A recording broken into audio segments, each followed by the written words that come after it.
दोस्तों, आज की कहानी में हम जानेंगे कि आज से पहले जब जातिवाद अपने चरम पर था, तब दलित लोगों की स्थिति कैसी थी, उनके साथ कैसा व्यवहार होता था। तो चलिए बिना किसी देरी के कहानी शुरू करते हैं।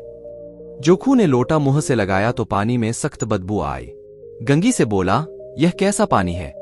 मारे बास के पिया नहीं जाता, गला सूखा जा रहा है और तू सड़ा हुआ पानी पिलाए देती है।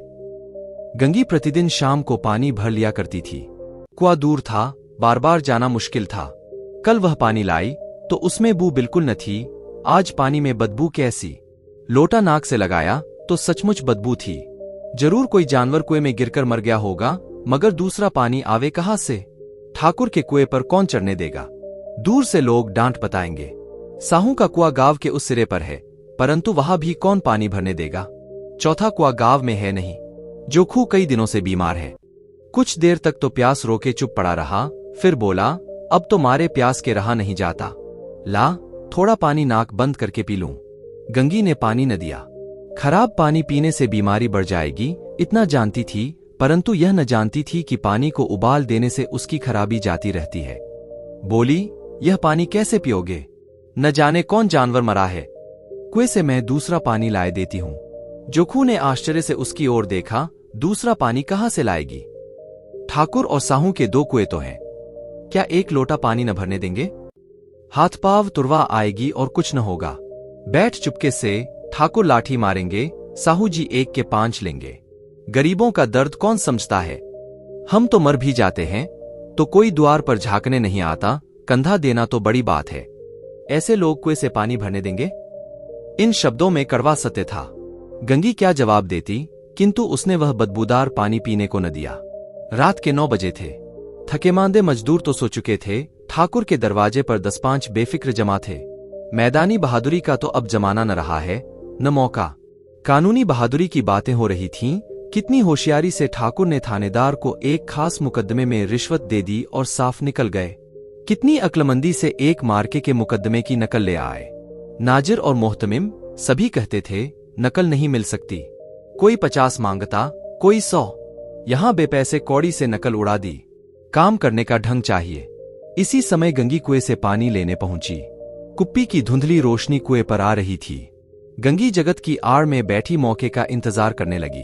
इस कुएं का पानी सारा गांव पीता है, किसी के लिए रोक नहीं, सिर्फ ये बदनसीब नहीं भर सकते। गंगी का विद्रोही दिल रिवाजी पाबंदियों और मजबूरियों पर चोटें करने लगा। हम क्यों नीच हैं और ये लोग क्यों ऊंचे हैं? इसलिए कि ये लोग गले में तागा डाल लेते हैं। यहां तो जितने हैं, एक से एक छंटे हैं। चोरी ये करें, जालफरेब ये करें, झूठे मुकदमे ये करें। अभी इस ठाकुर ने तो उस दिन बेचारे गर्रिये की एक भेड़ चुरा ली थी और बाद में मारकर खा गया। इन्हीं पंडित जी के घर में तो 12 मास जुआ होता है। यही साहू जी तो घी में तेल मिलाकर बेचते हैं। काम करा लेते हैं, मजूरी देते नानी मरती है। किस बात में हमसे ऊंचे? हाँ, मुंह से हमसे ऊंचे हैं। हम गलीगली चिल्लाते नहीं कि हम ऊंचे हैं, हम ऊंचे हैं। कभी गांव में आ जाती हूं तो रसभरी आंखों से देखने लगते हैं, जैसे सबकी छाती पर सांप लौटने लगता है, परंतु घमंड यह कि हम ऊंचे हैं। कुएं पर किसी के आने की आहट हुई। गंगी की छाती धक धक करने लगी। कहीं देख लें तो गजब हो जाए, एक लात भी तो नीचे न पड़े। उसने घड़ा और रस्सी उठा ली और झुककर चलती हुई एक वृक्ष के अंधेरे साए में जा खड़ी हुई। कब इन लोगों को दया आती है किसी पर? बेचारे मेहंगू को इतना मारा कि महीनों लहू थूकता रहा, इसलिए कि उसने बेगार नदी थी। उस पर ये लोग ऊंचे बनते हैं। कुएं पर 2 स्त्रियां पानी भरने आई थीं। इनमें बातें हो रही थीं। खाना खाने चले और हुक्म हुआ कि ताजा पानी भर लाओ, घड़े के लिए पैसे नहीं हैं। हम लोगों को आराम से बैठे देखकर जैसे मर्दों को जलन होती है। हाँ, यह तो नहीं हुआ कि कलसिया उठाकर भर लाते।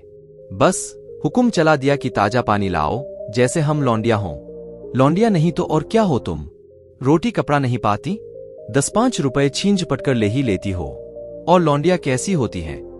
मत लजाओ दीदी, छिन भर आराम करने को जी तरस कर रह जाता है। इतना काम किसी दूसरे के घर कर देती तो इससे कहीं आराम से रहती। ऊपर से वह एहसान मानता। यहां काम करते करते मर जाओ, पर किसी का मुंह ही नहीं सीधा होता। दोनों पानी भरकर चली गईं तो गंगी वृक्ष की छाया से निकली और कुएं के जगत के पास आई। बेफिक्र चले गए थे। ठाकुर भी दरवाजा बंद कर अंदर आंगन में सोने जा रहे थे। गंगी ने क्षणिक सुख की सांस ली। किसी तरह मैदान तो साफ हुआ।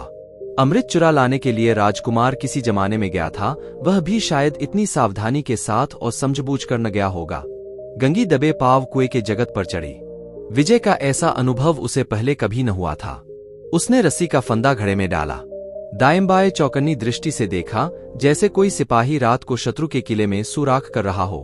अगर इस समय वह पकड़ ली गई तो फिर माफी या रियायत की रत्ती भर उम्मीद नहीं। अंत में देवताओं को याद करके उसने कलेजा मजबूत किया और घड़ा कुएं में डाल दिया। घड़े ने पानी में गोता लगाया, बहुत ही आहिस्ता, जरा भी आवाज न हुई। गंगी ने 2-4 हाथ जल्दी जल्दी मारे। घड़ा कुएं के मुंह तक आ पहुंचा। कोई बड़ा शहजोर पहलवान इतनी तेजी से उसे न खींच सकता था। गंगी झुकी कि घड़े को पकड़कर जगत पर रखे कि एकाएक ठाकुर साहब का दरवाजा खुल गया। शेर का मुंह इससे अधिक भयानक न होगा। गंगी के हाथ से रस्सी छूट गई। रस्सी के साथ घड़ा धड़ाम से पानी में गिरा और कई क्षण तक पानी में हलकोरे की आवाजें सुनाई देती रहीं। कौन है? कौन है? पुकारते हुए ठाकुर कुएं की तरफ आ रहे थे और गंगी जगत से कूदकर भागी जा रही थी। घर पहुंचकर देखा कि जोखू लोटा मुंह से लगाए वही मैलागंदा पानी पी रहा है। दोस्तों, अगर आपको ये कहानी पसंद आई और आपको इससे कुछ नया सीखने को मिला तो वीडियो को लाइक और चैनल को सब्सक्राइब जरूर करें।